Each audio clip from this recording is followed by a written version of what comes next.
TV पर लगातार बारिश की खबरें दिखाई जा रही थी। सोहन भी मजदूरी का काम करने के लिए शहर गया हुआ था। सोहन शहर के पास एक निचली बस्ती में रहता था। जब उसने घर जाते समय एक दुकान पर खबर सुनी तो वो बहुत डर गया था। आज की बड़ी खबर कि कई निचले इलाकों के घरों में पानी घुस गया है और बताया ये जा रहा है कि पानी में घर डूब चुके हैं और लोग घर से बेघर हो चुके हैं। उनके पास खाने के लिए कुछ भी नहीं बचा है, इसलिए लोग अपने घरों को छोड़कर दूसरी ओर जा रहे हैं ताकि वो बच सकें। भैया ये खबर कितनी देर पहले की है? ये तो सुबह ही आ रही थी। भैया मेरा घर भी निचली बस्ती में ही है, इसलिए चिंता हो रही थी। अब मैं चलता हूँ। राम राम। पता नहीं घर का क्या हाल होगा।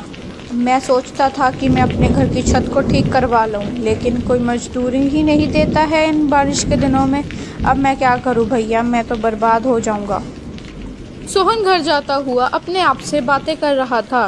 बारिश के कारण शहर की सड़कों पर भी पानी आ गया था। सोहन के पास 100-200 रुपए थे, जिनका वो खाने पीने का सामान घर लेकर जा रहा था।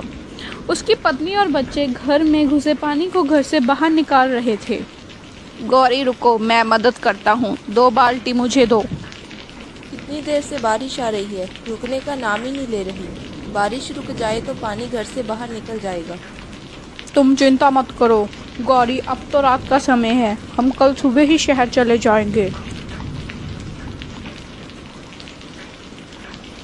वह दोनों लगातार पानी निकालने का प्रयास करते हैं। थोड़ी देर बाद बारिश रुक जाती है। माँ बापू, बारिश रुक गई। अगर बारिश रुक जाए तो हमें कोई दिक्कत नहीं आएगी, लेकिन शुरू हो गई तो हम कुछ नहीं कर सकते। ये लो कुछ खा लो, जब से आए हो तुमने कुछ नहीं खाया है। हाँ, जल्दी सामान बांध ले, हम सभी जा रहे हैं यहाँ से। बहुत पानी आ चुका है बस्ती में, बड़े पुल पे जा रहे हैं। हाँ बांध रहा हूँ, कुछ खा लूँ, सुबह से कुछ नहीं खाया है मैंने। अगर ज़रूरत पड़ी तो सामान बांध लूँगा। गौरी जल्दी ही सारा सामान बांध लेती है और सोहन की भी आँख लग जाती है क्योंकि वो बहुत ज़्यादा थका हुआ था। उसके साथ ही बच्चे सो जाते हैं। सुबह जब गौरी उठकर देखती है तो उनके आसपास पानी ही पानी था। सभी लोग इधर उधर भाग रहे थे।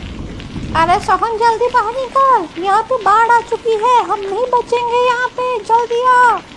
अरे गौरी जल्दी निकल, बच्चों को लेकर, बाढ़ आ चुकी है यहाँ पे, जल्दी आ। उठो बच्चों, हमें यहाँ से जाना होगा। गौरी सारा सामान तो भीग चुका है, अभी कुछ भी लेके जाना खतरे से खाली नहीं। तुम जल्दी से की तकात पकड़ो, मैं बिट्टू को पकड़ता हूँ। जैसे ही सोहन बिट्टू को पकड़ने के लिए जाता है तभी घर की छत गिर जाती है और घर की छत का एक टुकड़ा बिट्टू को लग जाता है, जिसके कारण उसके सिर से खून निकलने लग जाता है। तभी गौरी रोने लग जाती है। सोना जी कुछ करो, बिट्टू के सिर से बहुत खून बह रहा है, वो आंखें भी नहीं खोल रहा। घबराओ मत गौरी, मैं कुछ करता हूँ। तभी सोहन वहाँ से चले जाता है और इधर उधर मदद मांगने लग जाता है। भैया जी अगर आप रामपुर जा रहे हैं तो किसी डॉक्टर को भेज देना, आपकी बड़ी मेहरबानी होगी। भैया जी तुम्हें यहाँ कोई डॉक्टर नहीं मिलेगा, ये निचला इलाका है, यहाँ कोई डॉक्टर नहीं आता। भैया जी यहाँ पर आपको कोई डॉक्टर नहीं मिलेगा, आप पुल तक पहुँच जाइए, क्या पता आपको कोई मदद मिल जाए। हाँ ये ठीक है, क्या पता कोई मदद मिल जाए। हे भगवान मेरे बच्चे की रक्षा करना। सोहन बाढ़ के पानी में तैरकर पुल की ओर जा रहा था। उधर गौरी का रो रो कर बहुत बुरा हाल था क्योंकि बिट्टू की सेहत बिगड़ती ही जा रही थी, वो बहुत ज़्यादा बीमार हो रहा था। उधर बाढ़ का पानी भी बहुत तेज़ हो रहा था। जी कहाँ रह गए आप, जल्दी आओ, बिट्टू बहुत बीमार है, उसे बहुत तेज़ बुखार आया है। हे भगवान इन्हें जल्दी से भेज दो ना। मेरे बच्चे आंखें खोल, क्या हुआ तुझे? सोहन किसी तरह पुल तक पहुंचता है। उधर भी भाग दौड़ लगी हुई थी। भैया यहाँ पे कोई डॉक्टर मिलेगा? अरे नहीं भाई, इस बारिश में हमारी कोई मदद नहीं करने वाला है, कोई डॉक्टर नहीं मिलेगा। हम गरीबों को कोई नहीं पूछता है यहाँ पे।